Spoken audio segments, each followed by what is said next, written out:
구약 성경 403면 정도가 되겠습니다.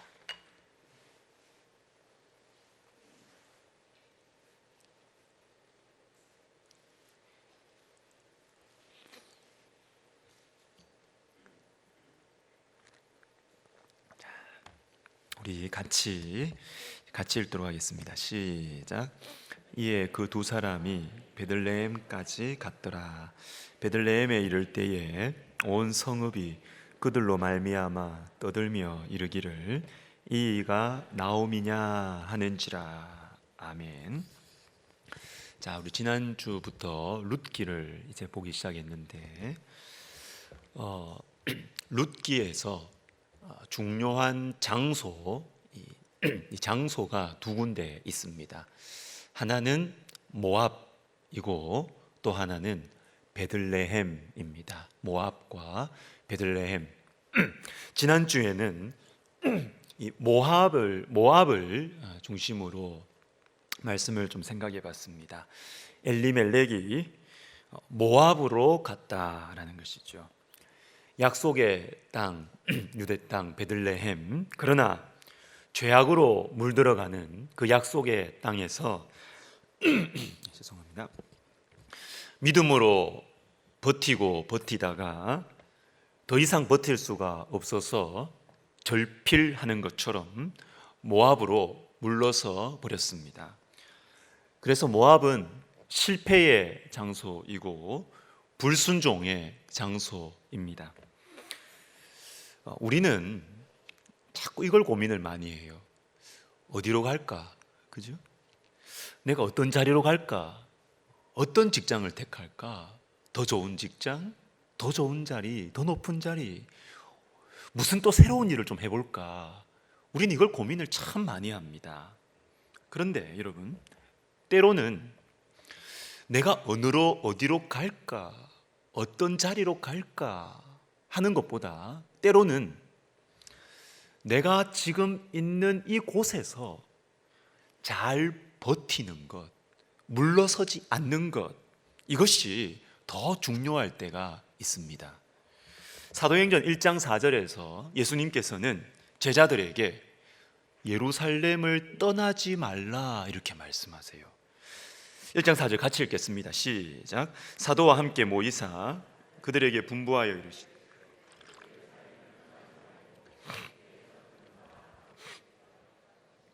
기다리라. 아멘. 예루살렘을 떠나지 말라.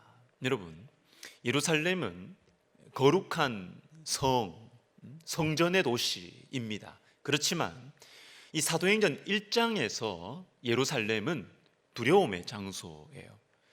예수님을 십자가에 못 박은 사람들이 예수님의 제자들도 잡아서 죽이려고 하는 그런 무서운 공포의 도시가 사도행전 1장에 나오는 예루살렘의 분위기입니다. 그런데 우리 주님께서는 예루살렘을 떠나지 말라, 예루살렘을 떠나지 말라, 바로 거기에서 아버지께서 약속하신 성령을 받을 것이다 이렇게 말씀하시는 것입니다. 두려움의 장소 떠나지 말라는 것이죠. 도망치고 싶은 장소 떠나지 말라는 것이죠.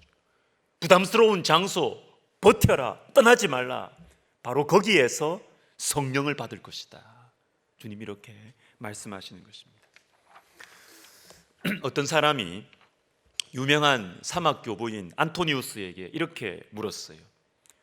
어떻게 하면 하나님을 기쁘시게 할 수 있습니까? 안토니우스가 이렇게 대답했다고 합니다. 하나님을 기쁘시게 하는 방법 3가지. 첫 번째, 당신이 누구든 늘 하나님을 바라보십시오. 두 번째, 무엇을 하든 성경의 가르침대로 하십시오. 요까지는 당연해요, 그죠? 쉽습니다. 이해가 돼요. 그런데 마지막, 어디에 살든 그곳을 쉽게 떠나지 마십시오. 여러분, 이 3번째 이것을 깊이 한번 묵상해 보셔야 됩니다. 하나님 바라보고 하나님 순종하고, 이건 이해가 쉬워요. 당연해요. 그런데 떠나지 마십시오. 쉽게 떠나지 마십시오.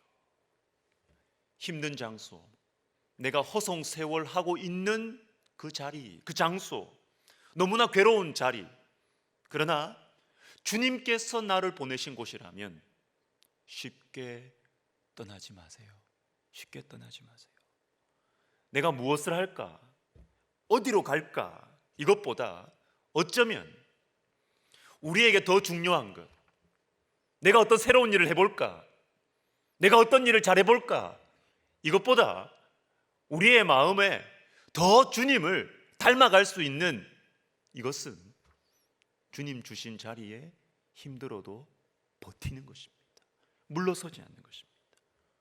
두려워도 걱정이 되어도 주님께서 있으라 하신 곳, 그 사명의 자리는 떠나시면 안 돼요. 안 돼요. 그러나 엘리멜렉은 모압으로 갔습니다. 실패했어요. 이 사람 물러섰단 말이죠. 그럼 이제 끝났네요. 이 사람은 불순종했으니까, 실패했으니까 이제 내 인생은 끝난 것이겠네요. 그러나 놀라운 것은 우리 하나님께서 바로 이 모압에서, 실패의 장소에서 룻을 만나게 해주셨다라는 것입니다. 우리 하나님은 우리의 한 번, 두 번의 실패로 우리의 인생을 포기하지 않으십니다. 우리가 낙심한 자리여도 우리 하나님은 우리를 포기하지 않으시고 다시 기회를 주시는 것이죠. 룻을 만나게 하시는 것입니다. 자, 오늘은 이제 베들레헴이라는 한 장소에 대해서 생각해 보겠습니다. 베들레헴은 엘리멜렉의 고향이죠. 사사들이 치리하던 때에 그 땅에 흉년이 드니라 유다 베들레헴에 한 사람이 그의 아내와 두 아들을 데리고 모압 지방에 가서 거류하였는데 그 사람의 이름은 엘리멜렉이요. 그래서 오늘 본문인 1장 19절에서 나오미와 룻은 모압 땅에서 베들레헴으로 돌아옵니다. 그리고 이 베들레헴에서 보아스를 만났죠. 다윗의 할아버지 오벳을 낳습니다. 베들레헴에서 말이죠. 그런데 이 베들레헴은 중요한 도시가 아닙니다. 미가서 5장 2절 상반절만 읽어드리면 베들레헴 에브라다야 너는 유다 족속 중에 작을지라도 베들레헴은 작았습니다. 작았어요. 그런데 사무엘상 17장 12절을 보시면 다윗은 유다 베들레헴 에브라 사람 이세라 하는 사람의 아들이었는데 다윗이 베들레헴 사람입니다. 그리고 결정적으로 누가복음 2장 4절 5절 우리 같이 읽습니다. 시작. 요셉도 다윗의 집 족속이므로 갈릴리 나사렛 동네에서 유대를 향하여 베들레헴이라 하는 다윗의 동네로 그 약혼한 마리아와 함께 호적하러 올라가니 마리아가 이미 잉태하였더라. 누가 베들레헴에서 납니까?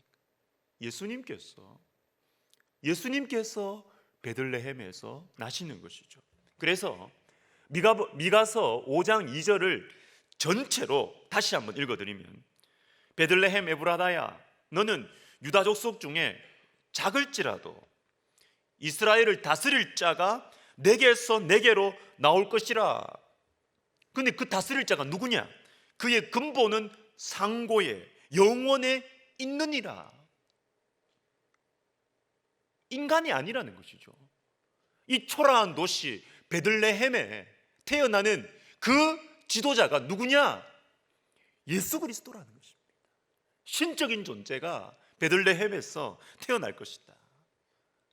여러분, 베들레헴은 초라한 곳이에요. 초라한 곳, 낮은 자리입니다. 그러나 그 베들레헴에 다윗이 베들레헴에 있음으로 말미암아, 그리고 우리 주 예수님께서 베들레헴에서 태어나심으로 말미암아 베들레헴은 영광스러운 장소가 되었고 귀한 곳이 되었습니다. 그리고 또 하나, 베들레헴의 뜻은 떡집입니다. 베들레헴, 떡집이 떡집. 그런데 우리가 보는 이 룻기에는 이 떡집에 흉년이 들었어요.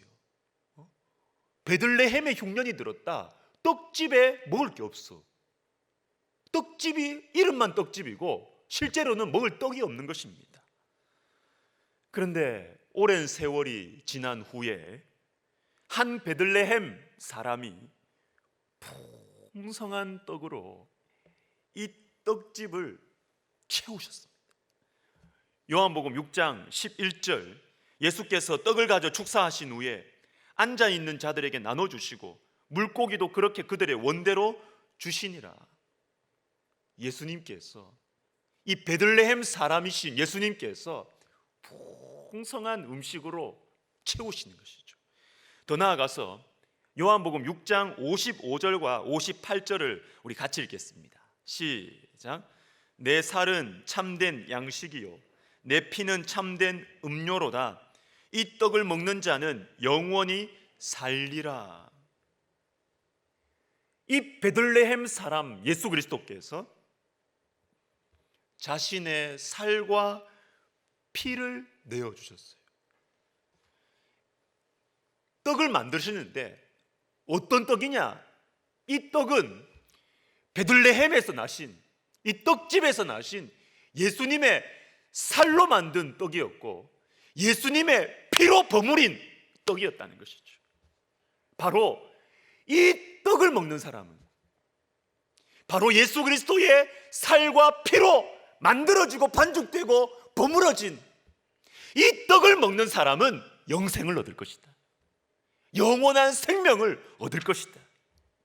이 예수 그리스도를 구주로 믿는 사람, 주인으로 왕으로 영접하는 사람은 영원히 살 것이다 라는 것이죠.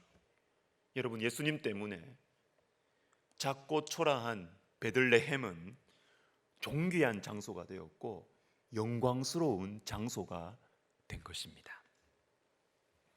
자, 우리는 평소에 누군가를 어떤 장소에 이렇게 어떤 자리에 초대를 할 때 이런 말을 자주 하지요. 꼭 오셔서 좀 자리를 빛내 주십시오. 그죠? 꼭 오셔가지고 자리를 좀 빛내 주세요. 뭐 별로 감동도 없어요. 너무 많이 들어가지고. 그죠? 그래도 예의상 하는 말이잖아요, 이거요. 그죠? 별로 감동이 없어요. 그런데 이 말 자체를 곰곰이 생각해 보면 참 성경적이다라는 생각이 듭니다. 굉장히 성경적인 말이구나. 자리를 빛내 주십시오. 뭡니까? 당신이 와야 이 자리가 빛이 난다는 것이죠. 그죠? 이 자리가 중요한 게 아니고 이 장소가 중요한 게 아니라 당신이 오셔야 이 자리가 빛이 난다는 것입니다. 당신이 오셔야 이 자리가 빛이 난다는 것이죠.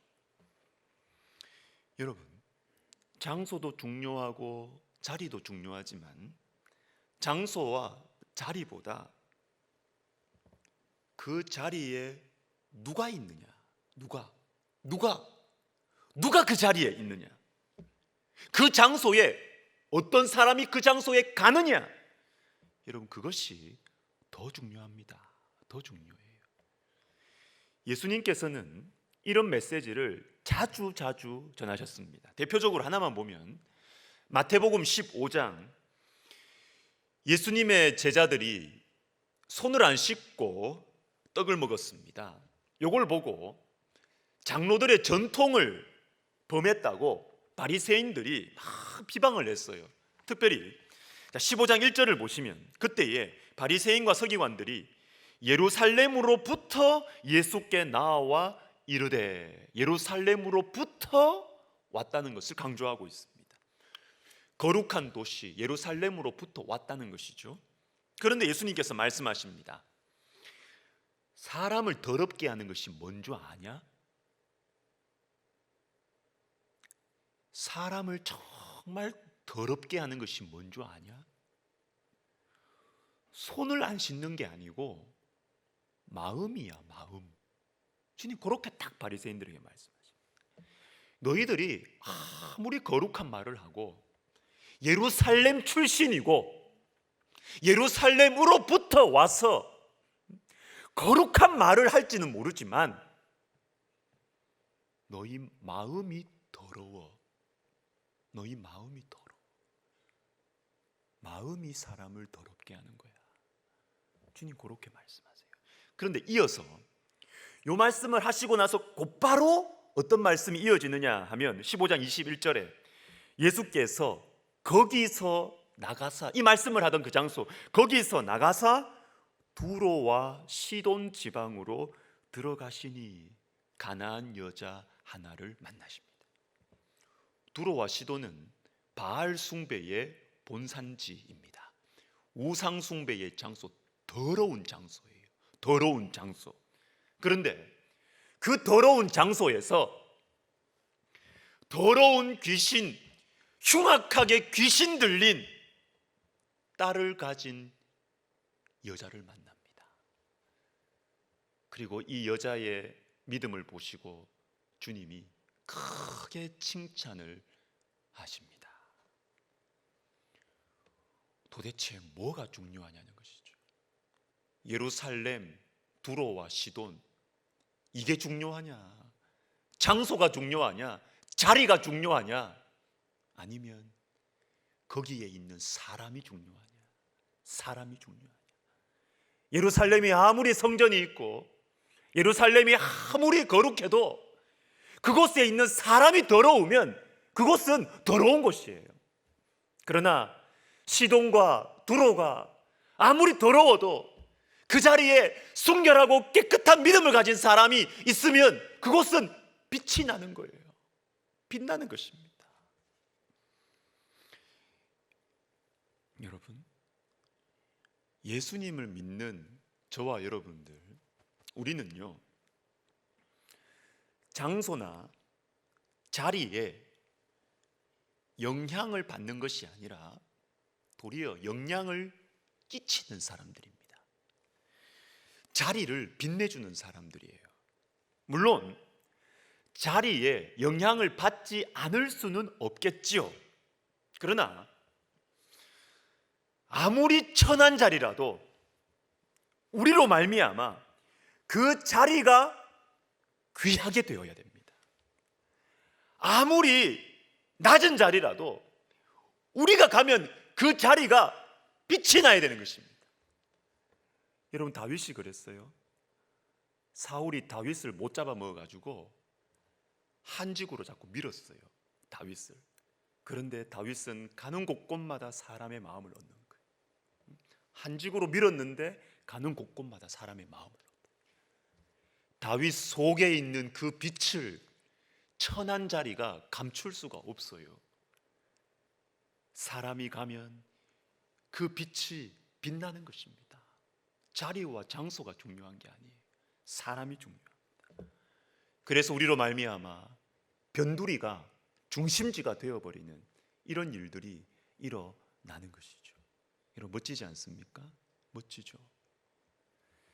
그 작은 동네 베들레헴이 룻과 보아스 때문에, 다윗 때문에, 그리고 우리 주 예수님 때문에 크고 존귀한 장소가 되었습니다.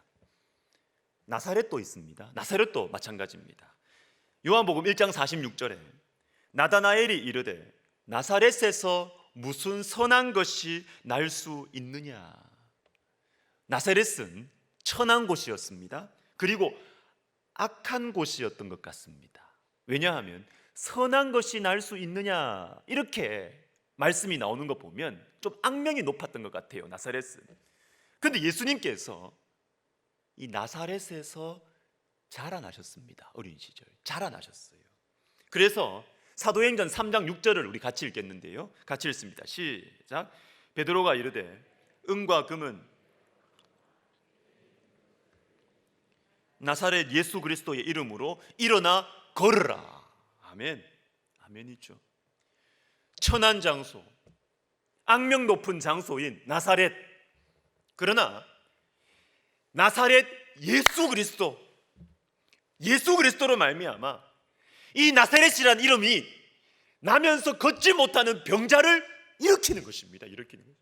그래서 요즘에도 치유기도 할 때 나사렛 예수 그리스도의 이름으로 명하노니 일어나 걸으라, 더러운 귀신아 나가라, 이렇게 선포기도 하지 않습니까? 나사렛, 천하고 악명 높은 지역 장소였지만 예수님이 그곳에 자라나심으로 말미암아 나사렛은 능력의 이름이 되었고 권세의 이름이 된 것입니다. 여러분, 아무리 천한 자리라도, 아무리 낮은 자리라도 예수님이 그곳에 계시면, 예수님의 생명이 있는 사람이 그곳에 있으면 그곳은 빛나게 돼 있어요. 생명의 역사가 나타나게 되는 것입니다. 십자가도 마찬가지입니다. 갈라디아서 3장 13절을 우리 같이 읽습니다. 시작. 그리스도께서 우리를 위하여 저주를 받은 바 되사 율법의 저주에서 우리를 속량하셨으니 기록된 바 나무에 달린 자마다 저주 아래에 있는 자라 하였습니다. 아멘. 자, 여기 나오는 나무는 십자가입니다. 십자가. 십자가에 달린 자는 하나님의 저주를 받은 자다. 맞아요. 십자가는 사형 형틀이었으니까 저주를 받는 것이에요. 십자가는 저주의 장소이고 수치의 자리입니다. 그러나 그 십자가에 예수 그리스도께서 달리심으로 말미암아 십자가는 구원의 자리가 되었고 용서의 자리가 되었고 치유와 회복의 자리가 된 것입니다. 사랑하는 여러분, 우리는 장소와 자리에 지배받는 사람들이 아닙니다.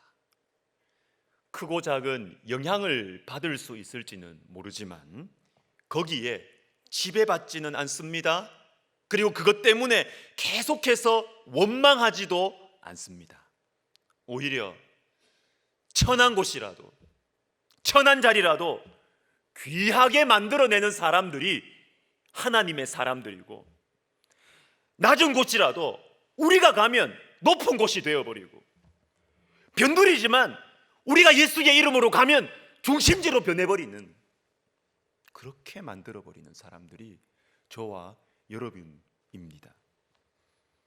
베들레헴을 존귀하게 만드신 예수님, 나사렛을 통해서 치유와 회복의 역사를 일으키신 예수님과 함께 한다면 우리가 가는 곳, 그리고 우리가 머무는 곳은 영광의 장소가 될 것이고 생명의 장소가 될 것이고 그곳이 바로 중심지가 될 것입니다.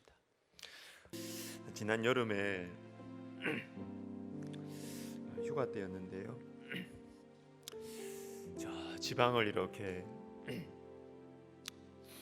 지방에 이렇게 있으면서 참 그 마음이 들더라고요.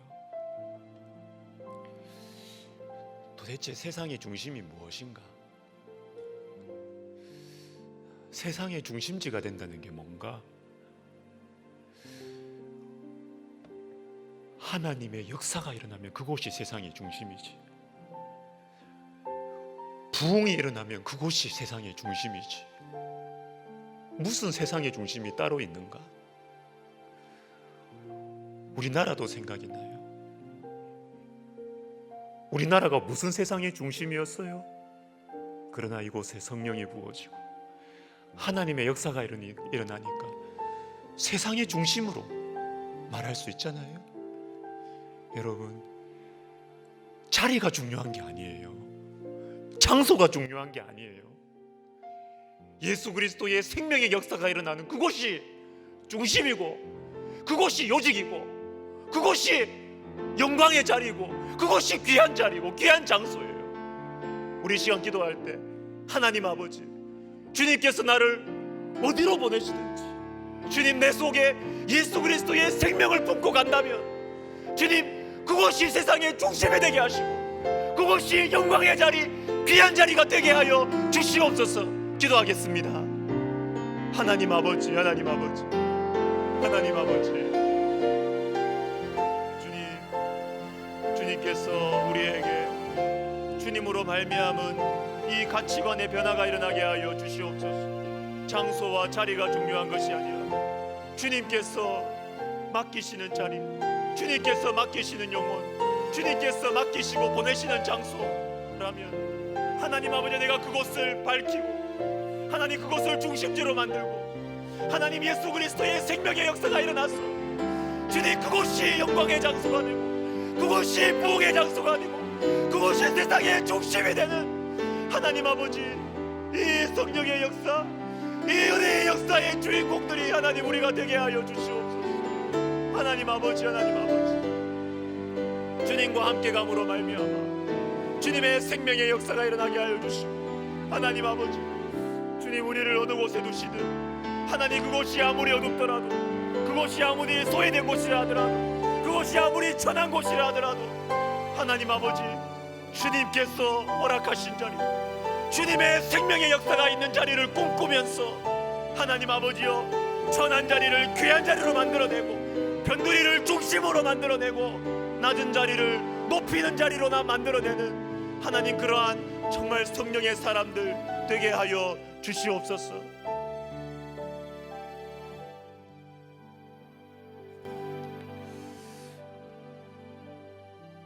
룻과 보아스 때문에 베들레헴은 존귀한 장소가 됐어요.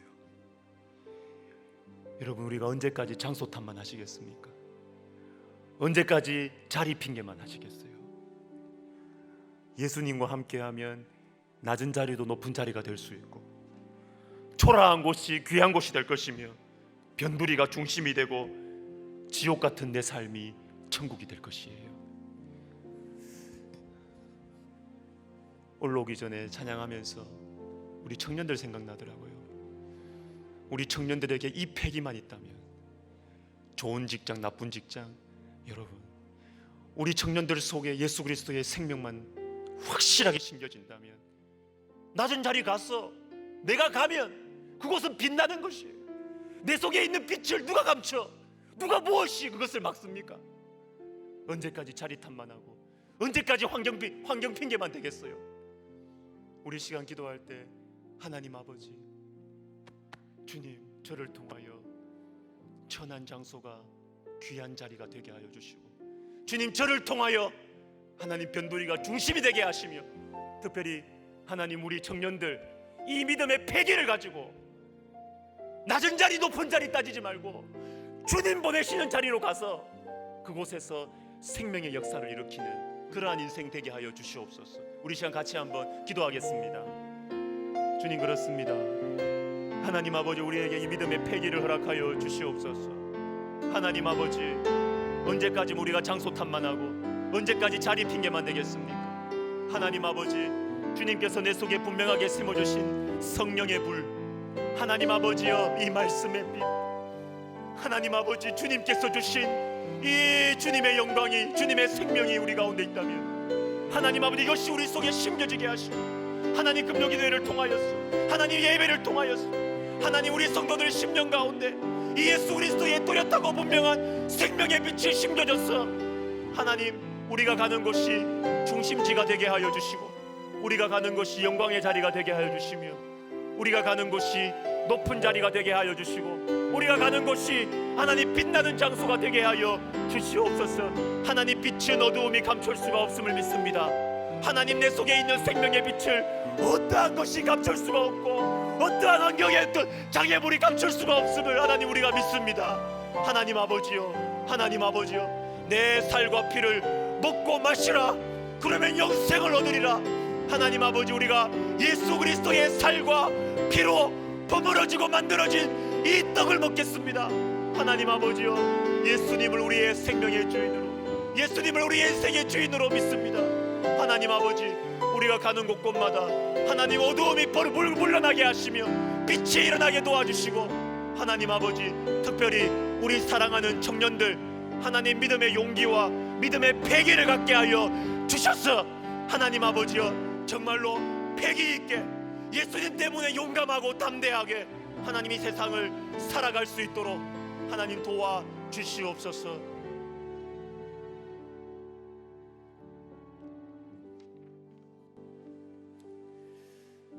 생명의 떡으로 저를 먹여 주시옵소서. 여러분, 베들레헴에 흉년이 들었어요. 떡집에 떡이 없다고요. 근데 예수님이 생명의 떡이십니다. 여러분, 믿음의 패기는 그냥 막 가서 일 열심히 하는 그게 아니에요. 내 속에 이 떡이 있어야 돼. 내 속에 이 생명의 떡이 있어야 돼. 이 생명의 떡이 내 속에 있으면 육신의 떡이 좀 부족해도 치고 나갈 수 있다고. 이 육신의 떡이 좀 부족해도 이 내 속에 있는 생명의 떡이 분명하면 버틸 수 있고 감당할 수 있다고요. 우리 시간 기도할 때 특별히 우리 12월 첫 주와 둘째 주에 우리 백석 기말고사 하려고 해요. 코로나 상황에 잘 대처하면서 가정에서, 직장에서, 학교에서, 출퇴근길에서, 그리고 교회에서 한 해를 영적으로 마무리하는 여러 가지를 할 것입니다. 성경 통독, 암송, 필사, 그리고 특강 간증, 또 개인별 특별 기도 모임. 주님, 저를 생명의 떡으로 먹이시옵소서. 2주간의 이 영적인 기말고사 가운데 하나님 은혜를 베풀어 주시옵소서. 그래서 우리가 장소와 자리에 지배받지 않고 오히려 그것을 변화시키는 인생이 되게 하여 주시옵소서. 생명의 떡으로 나를 먹여주시옵소서. 같이 기도하겠습니다. 오 하나님 아버지, 하나님 아버지, 생명의 떡으로 우리를 먹여주시옵소서. 생명의 떡으로 우리를 먹여주시옵소서. 하나님 아버지, 우리 속에 어떠한 것도 꺼트릴 수 없는 생명의 불길, 이 영적인 생명의 떡, 하나님 아버지, 이것이 우리 성도들과 우리 청년들에게 분명하게 새겨지고, 하나님 아버지, 우리 아이들, 우리 교육부서에도 하나님이 생명의 역사가 일어나기를 추구하고 기도하고 이 방향으로 나아갔어. 하나님 아버지요, 하나님 아버지요, 정말 우리 아이들이 기도 가운데 예수님을 만나고 기도 가운데 성령 충만함을 받았어. 하나님 아버지, 환경의 어려움과 어떠한 상황 속에서도 꺼지지 않는 이 생명의 불꽃으로 어두운 곳을 밝히고 어두운 내 마음을 밝히는 하나님 아버지 예수 그리스도의 사람들이 되게 하여 주시옵소서. 하나님, 2주 동안 있을 우리 백석 기말고사, 하나님 아버지여, 주님께서 우리에게 성령을 부어 주시옵소서. 하나님 아버지, 우리 성도들에게 하나님 아버지 성령을 부어 주시옵소서. 하나님 아버지, 모든 성도들이 다 하우놀에 나올 수 없겠지만 하나님 있는 곳에서 우리가 아버지 하나님이여 맡겨진 일들, 교회에서 정해준 여러 가지 과제들과 여러 가지 아버지 훈련의 코스들을 통하여서 하나님 한 해를 영적으로 준비하고 한 해를 영적으로 정리하고 또 새로운 출발을 준비하고 기도하는 영적인 기말고사 마무리, 그리고 새 출발의 역사들이 하나님 우리 가운데 일어나게 하여 주시옵소서. 하나님 아버지, 생명의 떡으로 우리를 먹여 주시옵소서. 주님, 먹여 주시옵소서. 먹여 주시옵소서. 주님, 우리가 배고픕니다. 육신의 배는 부른데 영적으로 너무 배가 고픕니다. 주님, 배가 고픕니다. 배가 고픕니다. 주님, 배가 고픕니다. 육적으로는 배가 불러서 끼니도 거르고 싶고 소화도 안 되는데 하나님, 영적으로 너무 배가 고파요. 주님, 배가 고픕니다. 주님, 배가 고픕니다. 생명의 떡으로 우리를 먹여주시옵소서. 육신의 떡이 우리의 영적인 배고픔을 막아버리고 질식시키고 마취시키고 있습니다. 하나님 아버지, 영적인 배고픔을 보게 하시고 우리를 생명의 떡으로 먹여주시옵소서. 먹여주시옵소서.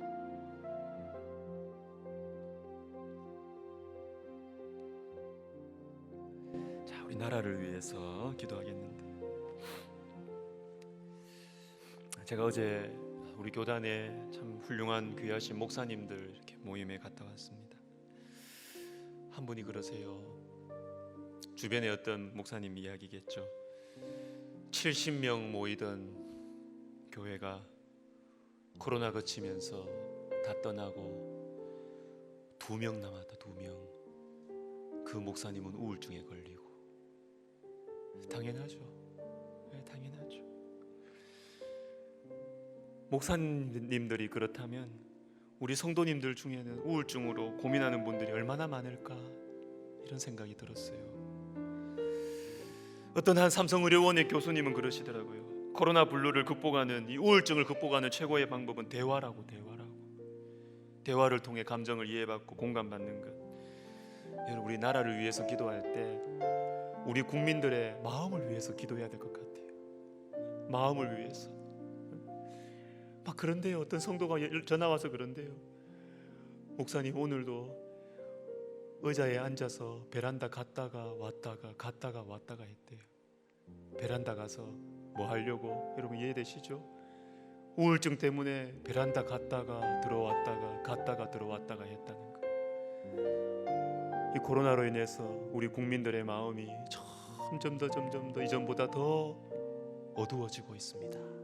우리 시간, 이것은 우리가 영적으로 우리 교회가 기도해야 되는데, 우리 국민들의 마음을 주님께서 밝혀주시고 빛을 비추어 주시고 교회가 그러한 영혼들을 품고 위로하고 축복해주고 안아줄 수 있도록 주님 도와주시옵소서. 우리 같이 한번 기도하겠습니다.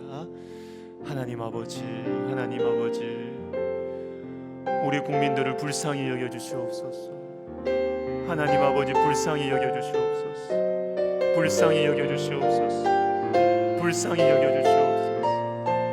주님, 불쌍히 여겨주시옵소서.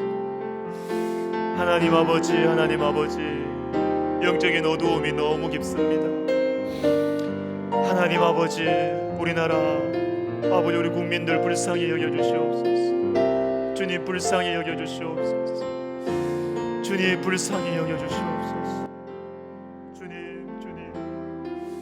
주여, 빛을 비추어 주시옵소서. 교회가 교회다워지고 하나님 아버지, 교회 가운데 생명의 역사, 부흥의 역사를 허락하여 주시옵소서. 주님, 교회가 영적인 부흥으로, 주여, 그래서 아버지 하나님이여, 물질적인 어려움으로 고통하던 아버지 하나님의 과거에 우리나라에 하나님 아버지 물질적인 축복의 통로가 되었던 교회가 하나님 아버지, 이제는 아버지 하나님이여, 이 마음을 고치는 하나님 아버지여 축복의 통로가 되게 하여 주시옵소서. 하나님 아버지, 마음을 고치는 축복의 통로가 되게 하여 주시옵소서. 주여, 교회가 사람을 살리게 하여 주시옵소서. 주님, 교회가 사람을 살리게 하여, 교회 가운데 부흥의 역사가 일어나야 사람들에게 희망을 주고, 사람들에게 소망을 주고, 빛을 주고, 용기를 가지게 할 터인데, 하나님 아버지, 교회를 교회되게 하여 주시옵소서. 주님, 우리 교회의 영적인 부흥을 허락하여 주시옵소서. 우리 교회의 영적인 부흥을 허락하여 주시옵소서. 주여,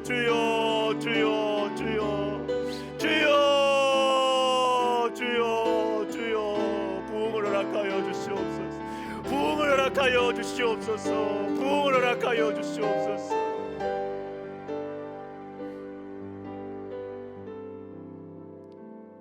나라를 위해서 또 한번 기도하겠습니다. 제가 사랑하는 어떤 목사님 설교를 듣는데 이분이 그러시더라고요. 안식년에 호주에 갔대요. 호주에 갔는데 너무너무 잘 사는 나라들, 아무 일 안 해도 철광석이 너무 많이 나와가지고 그것만 팔아먹어도 너무 잘 사는 나라. 그런데 그 잘 사는 나라에 사람들은 밤이면 마약에 찌들어가지고 활기가 없고 생명이 없는 분위기. 여러분, 잘 사는 것처럼 보이는 나라도요, 교회가 죽어버린 나라는 사람들이 불행합니다. 마약, 자살, 생기가 없어요. 그러나 교회가 살아나면 사람들은 희망을 발견합니다. 꿈을 꾸고요, 영혼이 살아나요. 우리나라를 위한 최고의 축복이 무엇일까? 교회가 사는 것입니다. 교회의 영적인 부흥이 일어나는 것입니다. 그러면 영혼들이 살아요. 역사가 일어나고 꿈을 가집니다. 우리 시간 기도할 때, 하나님, 우리나라 부자 되고 교회 망해서 영혼이 죽어가는 부자 나라 되지 않게 해주시고, 하나님 아버지, 교회가 영혼을 살리는 생기 있는 나라, 영혼을 살리는 나라, 어두움을 몰아내는 나라 되게 하여 주시옵소서. 교회의 성령의 역사가 일어나게 하여 주시옵소서. 기도하겠습니다. 오 하나님 아버지, 오 하나님 아버지, 주님이여, 교회가 죽어버리면, 성령의 역사가 없어져 버리면, 하나님, 잘 먹고 잘 살고 편안한 가운데 그 인생을 망치는 하나님 아버지, 그러한 일들이 우리 가운데 일어나게 될 것입니다. 하나님 아버지, 우리나라 그런 나라 되지 않게 도와주시고, 하나님 교회가 죽지 않게 하시고, 교회가 성령의 역사로, 교회가 부흥의 역사로 다시 일어날 수 있도록 하나님 도와주시옵소서. 오 하나님 아버지, 하나님 아버지, 생명의 역사가 일어나게 하여 주시옵소서. 성령의 역사가 일어나게 하여 주시옵소서. 오 하나님 아버지, 하나님 아버지, 도와주시옵소서. 성령의 역사를 허락하여 주시옵소서. 성령의 역사를 허락하여 주시옵소서. 오 하나님 아버지, 하나님 아버지, 성령의 역사를 허락하여 주시옵소서. 교회를 살려 주시옵소서. 주님, 복음의 역사가 일어나게 하여 주시옵소서. 교회가 껍데기만 교회가 되지 않게 하시고, 생명의 역사가 있는 교회가 되게 하시며, 성령의 불이 꺼지지 않는 교회가 되게 하시고, 부흥의 역사가 일어나는 교회가 되게 하셔서 껍데기만 교회, 모양만 교회 되지 않도록 주님 도와주시옵소서. 오 하나님 아버지, 하나님 아버지, 도와주시옵소서. 주님 역사에 주시옵소서. 성령의 역사를 허락하여 주시옵소서. 오 하나님 아버지, 도와주시옵소서. 주님 은혜를 베풀어 주시옵소서. 교회를 살려 주시옵소서. 교회를 살려 주시옵소서. 여러분 죄송합니다. 비슷한 제목으로 한 번 더 기도하겠습니다. 목회자들을 위해서 기도해야 되겠습니다. 여러분, 영적인 분위기가 어두워지면 성도들도 문제지만 목회자들이 우울해져요. 목회자들이 탁 맥이 풀려요. 긴장하고 걱정하다가 걱정도 이게 한두 달이지 몇 달 지속되면 고무줄이 늘어나가지고 좁혀지지가 않아요. 목회자들이 목회의 열정을 잃어버리게 됩니다. 여러분, 계시록 1장 마지막 절에 보면은 7별은 교회의 사자라, 사역자들을 말하고, 2장 1절에 가면 7별을 잡고 있는 예수님의 모습이 나와요. 여러분, 예수님께서 목사님들을 붙들고 계셔야 됩니다. 예수님께서 목사님들의 마음을 붙들고 계셔야 됩니다. 그래야 목회의 열정을 잃어버리지 아니하고, 기도의 열정을 잃어버리지 아니하고, 우울증에 빠지지 아니하고, 지속적으로 교회를 붙들고 기도하며 열심히 있게 나갈 수가 있고, 그래야 교회가 살아나요. 우리 시간 기도할 때 하나님, 우리나라의 목사님들을 주님께서 붙들어 주시옵소서. 목회의 열정을 다시 불같이 일으켜 주시옵소서. 우리 같이 한번 기도하겠습니다. 오 하나님 아버지, 하나님 아버지, 도와주시옵소서. 도와주시옵소서. 도와주시옵소서. 7별을 우리 주 예수님께서 붙들고 계신다고 하시는데, 하나님, 우리가 그 말씀을 믿습니다. 아멘, 아멘, 아멘, 아멘. 우리가 그 말씀을 믿습니다.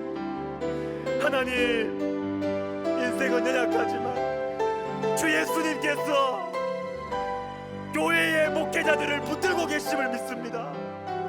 주님 믿습니다. 믿습니다. 주님 믿습니다. 하나님, 목사님들 붙들어 주시고, 그래서 아버지요, 아버지요, 아버지요, 목회의 열정이 사그라들지 않도록 주님 도와주시고, 고령의 열정이 사그라들지 않게, 교회를 향한 꿈과 소망이 사그라들지 않게 해주시고, 하나님 아버지, 하나님 아버지, 영적인 어두움에 빠지지 않게 하시고, 우울함에 빠지지 않게 하여 주시고, 하나님 아버지, 하나님 아버지, 목회의 열정을 가지고 하나님 아버지, 하나님 아버지, 기도하고, 기도의 열정, 말씀의 열정을 가지고 사역할 수 있도록, 하나님, 그래서 교회에 부흥의 역사가 일어날 수 있도록 우리 하나님이여 도와주시옵소서. 하나님이여 도와주시옵소서. 우리 백석학원과 우리 총회를 위해서 기도하십시다. 어제 그 목사님들 이렇게 얘기를 들으면서 그러시더라고요. 코로나가 조금 풀려서 교회에 오는 경우, 그래도 제일 교회에 안 오는 사람들이 누구냐? 30, 40대들이래. 30, 40대 젊은 세대들. 코로나 마치고 나면 더 할 거고. 그러면서 이분이 그러세요. 30, 40대들이 교회에 안 온다라는 말은 아이들이 교회에 안 온다는 말과 같다는 연결이 된다. 그 말 들으니까 맞아요. 애들 부모님들이거든요. 3, 40대가 교회를 떠난다? 그러면 교회에 미래가 없는 것입니다. 애들이 교회를 안 오니까. 여러분, 우리 총회에서 개혁주의 생명신학을 영상 콘텐츠로 잘 만들었어요. 지난주 토요일 우리 교회부터 시작으로 이제 세미나가 앞으로 계속 전국적으로 진행이 될 겁니다. 하나님께서 우리 백석총회에 이 영상 콘텐츠 이 공과를 주님께서 기름 부어 주셔야 돼요. 주의 성령의 기름 부으심이 있어야 돼요. 그래서 다음 세대를 살리는 공과가 되게 하시고 교회를 살리는 공과로 주님 사용하여 주시옵소서. 우리 같이 한번 기도하겠습니다. 하나님 아버지, 성령의 기름을 부어 주시옵소서. 하나님, 우리가 인간적으로 볼 때는 참 잘 만들었고 좋아 보입니다. 주님, 그러나 그것으로 안 되는 줄 압니다. 성령의 기름을 부어 주시옵소서. 주님, 성령의 기름을 부어 주시옵소서. 주님, 그 속에 하나님 그 재미있고 아이들이 좋아할 법한 그 내용 속에 성령의 역사가 있게 하여 주십시오. 성령의 역사가 있게 하여 하나님, 그래서 아이들이 그저 즐거워하고 그저 재밌어하는 것에서 멈추지 않게 하시고 변하게 하여 주십시오. 아이들이 하나님을 만나게 하여 주십시오. 아이들이 주님을 만나게 하여 주시옵소서. 아이들이 성령을 체험하게 하여 주시옵소서. 하나님 아버지, 이를 위해서 먼저 사역자들이 깨지게 하여 주시옵소서. 교육부서 사역자들이 깨지게 하여 주시옵소서. 교육부서 사역자들이 성령 충만하게 하여 주시옵소서. 교사들이 성령 충만하게 하여 주시옵소서. 하나님 아버지, 하나님 아버지, 주님의 말씀은 진실하여 생명 있는 자에게서 생명이 전해지는데 하나님 아버지, 교육부서 사역자님들과 교사 선생님들이 입술로만 가르치지 않게 하여 주시고 입술로만 몸으로만 율동하지 않게 해주시고 하나님 아버지, 정말 성령 충만함으로 성령과 능력과 큰 확신으로 하나님 아버지, 이 개혁주의 생명신학 공과를 아이들에게 전하고 아이들에게 말할 수 있도록 하나님 아버지여 도와주시옵소서. 하나님 아버지여, 하나님 아버지여, 하나님 아버지여 도와주시옵소서. 사용하여 주시고 주님, 한국교회를 위하여서 하나님 귀하게 사용하여 주시옵소서. 주님 도와주시옵소서. 마지막으로 우리 기도하면서 개인 기도 들어갈 텐데요. 우리 영혼 구원을 위해서 기도합시다. 특별히 가족들, 우리 기말고사 기간 동안에 두 번째 주 수요일에 가족 전도의 이 특강 우리 들을 겁니다. 참 제가 그 책을 읽으면서 제가 감탄을 계속하고 있는데 그 책의 저자가 오셔가지고 가족 전도에 대해서 강의를 해주실 거예요. 가족 전도는 오래 걸립니다. 빨리 되지 않아요. 그래서 우리의 기도를 놓으면 안 돼요.